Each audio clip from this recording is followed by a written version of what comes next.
filhos de Deus.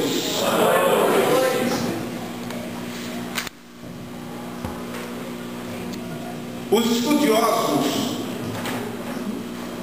impressionados com o poder do Evangelho e as verdades oriundas daquilo que aconteceu no Monte da Caveira, eles começaram a fazer uma certa investigação particular. Queriam, de alguma forma ou de outra, fazer um diagnóstico preciso da causa da morte de Jesus do ponto de vista da ciência, e não da teologia.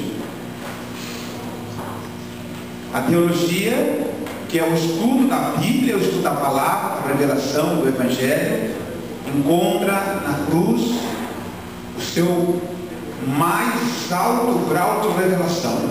É a base da salvação, está na cruz. Mas a ciência, quase que não satisfeita com as informações da teologia, procurou fazer uma investigação e acertou com precisão.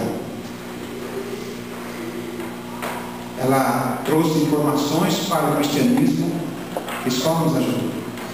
A causa da morte, cientificamente, da morte de Jesus é que Jesus, ele morreu do coração. Foi isso. Uma dor causada por uma angústia muito grande. Na verdade, no coração do nosso Senhor Jesus Cristo tinha uma interrogação. Embora satisfeita pelas expressões de Dimas, o bom ladrão da cruz, que trouxe conforto a Jesus, aceitando o Senhor Jesus como expiação pelo seu pecado. Mas havia, sem sombra de dúvida, e o Evangelho deixa muito claro isso, que uma interrogação em razão de tudo aquilo que Jesus fez. Desde o seu nascimento, a sua vida, a sua trajetória, as coisas boas que ele fez, e a forma como ele morreu. Essa interrogação não só no coração de Jesus, como também no coração dos anjos. Mais nos anjos do que em Jesus. E a pergunta é muito simples. Entretido, os anjos celestiais, entre eles, se perguntavam um ao outro, assim que Jesus morreu: será possível que alguém vai aceitar o que Jesus fez na cruz do Calvário? Será que alguém vai aceitar o que o nosso Senhor Jesus Cristo fez na cruz do Calvário? Essa é a pergunta dos Senhores. Só que essa é uma pergunta que Deus não pode responder, Jesus não pode responder, nem os anjos podem responder. Somente as pessoas podem responder. E olhando daqui para este momento, aqui dentro desta igreja, eu louvo a Deus, irmãos, porque não somente eu, mas todos que estão aqui porque acreditam e aceitam tudo aquilo que Jesus fez. Amém, irmãos? E nós não somos, embora aqui dentro poucas pessoas, mas espalhado evidentemente aí todas as épocas e todos os tempos, pessoas se comovem diante dessa história, que é uma história lindíssima, é uma história maravilhosa e é uma história poderosíssima, a história da cruz. Ela tem uma mistura, irmãos e irmãs, de tristeza e alegria. Tristeza, porque o nosso Senhor Jesus Cristo morreu como morreu. Alegria, porque foi preciso Ele morrer para que todos nós pudéssemos sustentar a esperança de um dia viver eterno. Jesus morreu a segunda morte. Ninguém precisa morrer a segunda morte. Esse é o plano da salvação.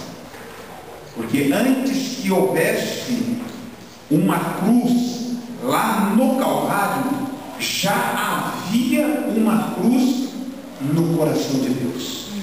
Amém, irmãos? Amém. E essa cruz no coração de Deus, irmãos, ela de certa forma, ela foi plantada no jardim do Éden. Do jardim do Éden, a partir dali, a esperança da salvação se centraliza sempre na cruz de nosso Senhor Jesus. Por isso que ao olharmos para a cruz e entendemos que para o cristianismo não é nem o presépio e nem o manjedouro que é símbolo do cristianismo. É a cruz mesmo. História de amor. Ao olharmos para a cruz, irmão, só é possível dizer, quem olha para a cruz de Jesus, assim como é mostrada assim no Evangelho, na Bíblia, quando nós olhamos para a cruz, só é possível dizer: Deus amou o mundo de tal maneira que deu seu Filho unigênito, para que todo aquele que nele crê não pereça, mas tenha vida eterna. Você pode repetir comigo? Porque Deus amou o mundo de tal maneira que deu seu Filho unigênito, para que todo aquele que nele crê não pereça, mas tenha vida eterna. Amém. Irmãos, é a maior revelação do amor de Deus, é a cruz. Ele morreu amando nosso Senhor Jesus Cristo. A ciência diz que Jesus morreu do coração. O livro Desejado das Nações confirma exatamente isso. Até parece que eles leram o livro Desejado das Nações antes de proferir. Porque o livro Desejado das Nações diz que o coração de Jesus rompeu lá naquela cruz, amando as pessoas e acreditando que as pessoas podem ser salvas desta maneira.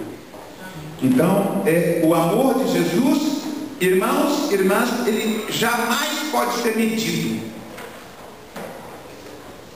O amor de Jesus só pode ser sentido. Eu sinto, você sente. Por isso estamos aqui. É um amor tão grandioso e tão maravilhoso, maior do que o amor de uma mãe, maior do que o amor de um amigo, de um companheiro. É um amor extremamente comovedor, e é o único amor que é duradouro, o amor de nosso Senhor Jesus Cristo por cada um de nós, né? Então veja, os senhores, que a cruz, ela é um símbolo de derrota, mas também é um símbolo de vitória e de triunfo para todos aqueles que acreditam na cruz. A cruz, ela se transformou num símbolo de vergonha, de opróbrio, mas também é um lugar de poder, de bondade, de sacrifício, de silêncio, de misericórdia, de carinho, de promessa, e diz que essa é a parte que Deus quer que a gente entenda e compreenda. Alguém disse que lá na cruz a justiça e a paz se beijaram, se abraçaram.